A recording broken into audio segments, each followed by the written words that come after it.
ڈوڈو bird 16ویں صدی تک زمین پر موجود تھا، مگر اب یہ ناپید ہو چکا ہے۔ 1598 میں پہلی بار یہ پرندہ دیکھا گیا تھا اور اس کے 70 سال بعد یہ پرندہ غائب ہو گیا، یعنی کہ دنیا سے ختم ہو گیا۔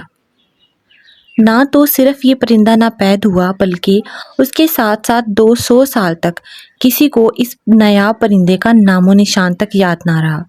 لوگوں کو پتہ ہی نہیں تھا کہ ایسا کوئی پرندہ ایگزسٹ بھی کرتا ہے۔ آخر اس پرندے کے ساتھ ایسا کیا ہوا کہ اس کی نسل ہی ختم ہو گئی؟ چلیے جانتے ہیں۔ اس سے پہلے اگر آپ چینل پر نئے ہیں تو چینل کو سبسکرائب کر دیں تاکہ ہر نئی آنے والی ویڈیو کی نوٹیفیکیشن آپ کو مل سکے۔ ڈوڈو ایک بھاری بھرکم پرندہ تھا جس کے پر بہت چھوٹے اور وزن بہت زیادہ تھا۔ یہ بھاگنے دوڑنے والا پرندہ تھا، یعنی یہ اڑ نہیں سکتا تھا۔ اسے مینٹلی اور فزیکلی ڈم برڈ بھی کہا جاتا ہے، یعنی جسمانی اور ذہنی طور پر معذور پرندہ۔ ڈوڈو کی ایک بڑی چونچ تھی اور جسامت کے اعتبار سے یہ آج کے پرندوں سے کافی مختلف تھا۔ موریشس جزیرے کا نام تو آپ نے سنا ہی ہوگا۔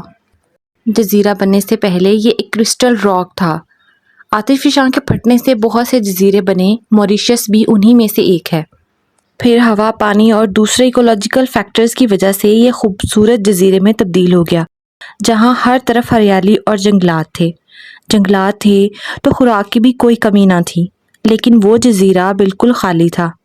کوئی بھی چرند پرند اس جزیرے پر نہیں پایا جاتا تھا، اور ہوتا بھی کیوں کر؟ آخر کوئی جانور اتنا میلوں سفر کر کے، پانی سے گزر کے اس آئی لینڈ پر کیوں جائے گا؟ تو پھر ڈوڈو وہاں کیسے پہنچا؟ ملینز سال پہلے کبوتروں کا ایک غول بحر ہند سے اڑتا ہوا موریشس پہنچا۔ وافر خوراک اور شکاری دشمن نہ ہونے کی وجہ سے ان کے پاس یہاں سے جانے کی کوئی وجہ نہ تھی، اس لیے وہ یہیں بس گئے۔ وہ کبوتر سارا دن کھاتے اور چلتے پھرتے رہتے تھے۔ چونکہ کوئی شکاری نہ تھا جس کے ڈر کی وجہ سے وہ کبوتر اڑتے، اس لیے وہ اڑنے کی بجائے چلتے اور اپنی خوراک وہیں سے کھاتے۔ نہ اڑنے کی وجہ سے آہستہ آہستہ ان کے پر چھوٹے ہوتے گئے۔ خوراک میں وہ پودے، میوے، پھل، بیج اور جڑیں کھاتے تھے۔ اس لحاظ سے ان کی چونچ بڑی ہوتی گئی، ان کا جسم بھی بڑھتا گیا، اور اس طرح ڈوڈو تیار ہو گیا۔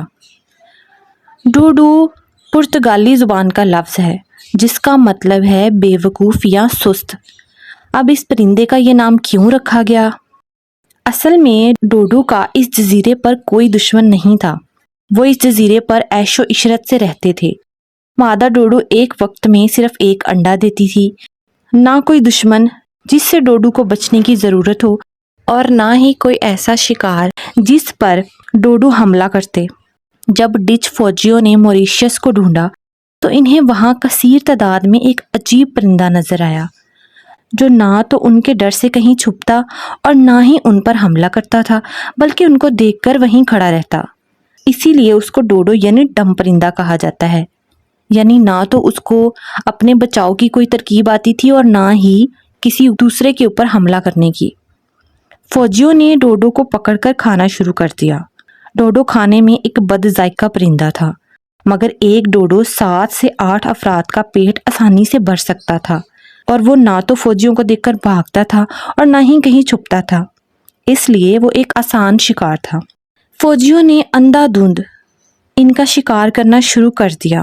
فوجیوں نے جنگلات کی کٹائی بھی شروع کر دی۔ جو ڈوڈو فوجیوں کے ہاتھ سے بچ گئے وہ جنگلوں میں چھپ گئے تھے، لیکن جنگلات کی کٹائی کے ساتھ جو ڈوڈو جنگلوں میں چھپے تھے وہ بھی باہر آ گئے، اور اس طرح آہستہ آہستہ ڈوڈو ختم ہوتے گئے اور آخر کار ناپید ہو گئے۔ اس بے بس اور مظلوم پرندے کو آخری بار 1662 میں دیکھا گیا۔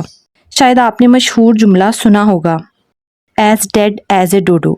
ڈوڈو 300 سال پہلے اتنی تیزی سے غائب ہوا کہ ایک پوسٹر برڈ بن گیا، اور اب یہ مکمل طور پر ناپید ہے۔ ویڈیو اچھی لگی ہو تو ویڈیو کو لائک ضرور کرتے ہیں۔ اللہ حافظ۔